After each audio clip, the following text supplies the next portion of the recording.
Indian polity की class में हमने पिछले वीडियो में डिस्कस किया था प्रस्तावना के बारे में। प्रस्तावना से मैंने एक क्लास अपलोड कर दिया है, तो आप लोग एक बार प्लेलिस्ट से चेकआउट जरूर कर लीजिएगा। मैंने अभी तक संविधान सभा और भारत का संवैधानिक इतिहास, ये जो टॉपिक है उसको डिस्कस कराया हुआ है, तो आप लोग चेकआउट जरूर कर लीजिएगा। तो चलिए आज की क्लास को स्टार्ट करते हैं। पहला प्रश्न हो जाएगा, भारतीय संविधान की आत्मा किसे कहा जाता है? तो ध्यान रखिएगा, ऑप्शन नंबर ए करेक्ट हो जाएगा। प्रस्तावना को भारतीय संविधान की आत्मा कहा जाता है, इसको आप सभी ध्यान रखिएगा। चलिए अगला प्रश्न देख लेते हैं। भारत में लौकिक सार्वभौमिकता है क्योंकि संविधान की प्रस्तावना प्रारंभ होती है। किससे प्रारंभ होती है? तो इसमें आपका correct answer option number A हो जाएगा। हम भारत के लोक शब्दों से संविधान की प्रस्तावना प्रारंभ होती है। तीसरा प्रश्न है हमारा, भारतीय संविधान की प्रस्तावना पर किस क्रांति का प्रभाव नहीं झलकता है? फ्रांसीसी क्रांति 1789 का, अमेरिकी क्रांति 1776 का, और बोल्शेविक क्रांति 1917 और चीन की क्रांति 1912। और किसकी जो क्रांति है उसका प्रभाव नहीं झलकता है भारतीय संविधान की प्रस्तावना पर? यह क्वेश्चन पूछ रहा है, तो करेक्ट आंसर हो जाएगा ऑप्शन नंबर डी, चीन की क्रांति 1912।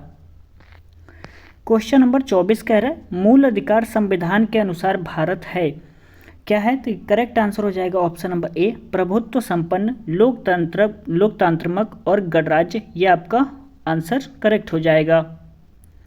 चलिए अगला प्रश्न देख लेते हैं। संविधान के अंतर्गत, थोड़ा सा छोटा कर लेते हैं, संविधान के अंतर्गत भारतीय लोकतंत्र के आदर्शों को हम कहाँ पे देख सकते हैं? भाग 1 में, प्रस्तावना में, या भाग 3 में, या भाग 4 में? कहाँ पर देख सकते हैं हम आदर्शों को? हम कहाँ पर देख सकते हैं? तो करेक्ट आंसर हो जाएगा ऑप्शन नंबर बी, प्रस्तावना में देख सकते हैं।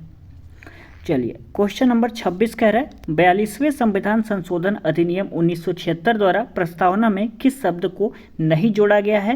तो इसमें आपका correct answer option number C हो जाएगा, गुट निरपेक्ष को नहीं जोड़ा गया है।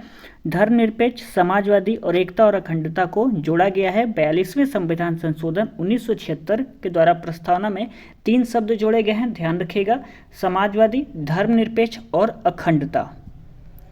चलिए अगला प्रश्न देखते हैं। क्वेश्चन नंबर 27, भारतीय संविधान की प्रस्तावना के बारे में कौन सा कथन सही नहीं है? समाजवादी धर्मनिरपेक्ष शब्द 1950 में लागू संविधान के अंग थे। उक्त शब्द 1976 में संशोधन द्वारा जोड़े गए। उक्त शब्द 1985 में संशोधन द्वारा जोड़े गए। उक्त शब्द संविधान की प्रस्तावना के अंग नहीं है। तो करेक्ट आंसर इसमें बी हो जाएगा, उक्त शब्द 1976 में संशोधन द्वारा जोड़े नहीं गए थे। ये आपका जो कथन है वो गलत हो जाएगा। अगला प्रश्न है क्वेश्चन नंबर 28, भारतीय संविधान ने किस प्रकार के लोकतंत्र को अपनाया हुआ है? करेक्ट आंसर हो जाएगा ऑप्शन नंबर डी, लोकतांत्रिक गणतंत्र। क्वेश्चन नंबर 29 कह रहा है, भारतीय संविधान की प्रस्तावना में वर्णित लोकतंत्र को किस रूप में स्वीकार किया गया है? करेक्ट आंसर हो जाएगा ऑप्शन नंबर डी, उपयुक्त सभी। क्वेश्चन नंबर 30 कह रहा है, भारतीय संविधान की प्रस्तावना के अनुसार भारत के शासन की सर्वोच्च सत्ता किसमें निहित होती है? जनता में, मतदाता, राष्ट्रपति या संसद? करेक्ट आंसर हो जाएगा ऑप्शन नंबर यहाँ पे ए करेक्ट हो जाएगा, जनता में निहित होती है। क्वेश्चन नंबर अगला कह रहा है, भारत की संप्रभुता, एकता और अखंडता को अक्षुण्ण बनाए रखने तथा उसकी रक्षा करने का प्रावधान किया गया है। किसमें किया गया है? करेक्ट आंसर हो जाएगा प्रस्तावना में किया गया है, ध्यान रखिएगा।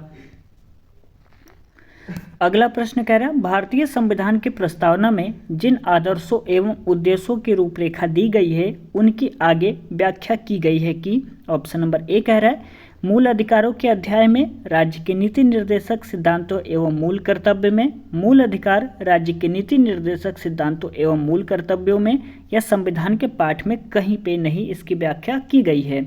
तो correct answer option number C हो जाएगा, मूल अधिकार राज्य के नीति निर्देशक सिद्धांतों एवं मूल कर्तव्यों में इसकी व्याख्या की गई है।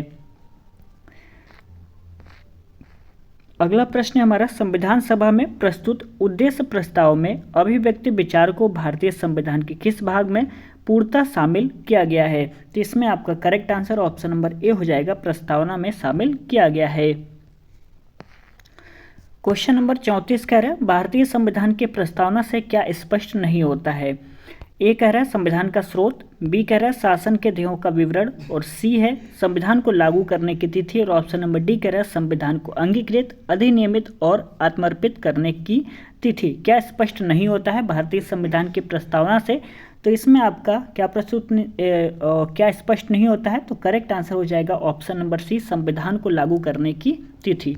टिक लगा दे रहा हूँ, ऑप्शन नंबर सी यहाँ पे आपका करेक्ट हो जाएगा। चलिए क्वेश्चन नंबर 35 देख लेते हैं। निम्नलिखित में से किन उद्देश्यों को भारतीय संविधान उद्घोषित नहीं करता है? करेक्ट आंसर हो जाएगा डी, अंतर्राष्ट्रीय शांति और सुरक्षा की अभिवृद्धि। क्वेश्चन नंबर 36, भारतीय संविधान की प्रस्तावना में देश का कौन सा नाम उल्लेखित है?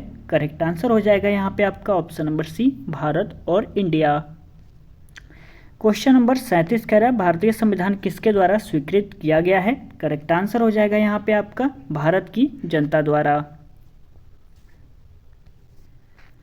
क्वेश्चन नंबर 38 कह रहा है भारत की संप्रभुता किसमें निहित होती है? करेक्ट आंसर हो जाएगा डी, भारत की जनता में।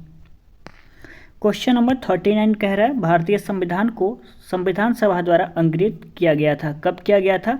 तो ध्यान रखिएगा ये किया गया था 26 नवंबर 1949 को। क्वेश्चन नंबर 40 कह रहा है भारत का संविधान पूर्ण रूप से तैयार हुआ था। करेक्ट आंसर हो जाएगा बी, 26 नवंबर 1949 को भारत का संविधान पूर्ण रूप से तैयार हो गया था। तो आज के क्लास में बस इतना ही। यदि वीडियो आपको पसंद आया होगा तो प्लीज़ वीडियो को लाइक ज़रूर कर दीजिएगा। अपने दोस्तों में इस वीडियो को आप सभी शेयर कर सकते हैं। यदि आपका दिल करे तो एक प्यारा सा कमेंट जरूर करिएगा कि यह वीडियो आपको कैसा लगा। चैनल को सब्सक्राइब कर लीजिएगा ऐसे ही वीडियोस पाने के लिए, और प्लेलिस्ट को एक बार आप लोग चेकआउट जरूर कर लीजिएगा। ठीक है, तो चलिए मिलते हैं अगले क्लास में। तब तक के लिए बहुत बहुत धन्यवाद।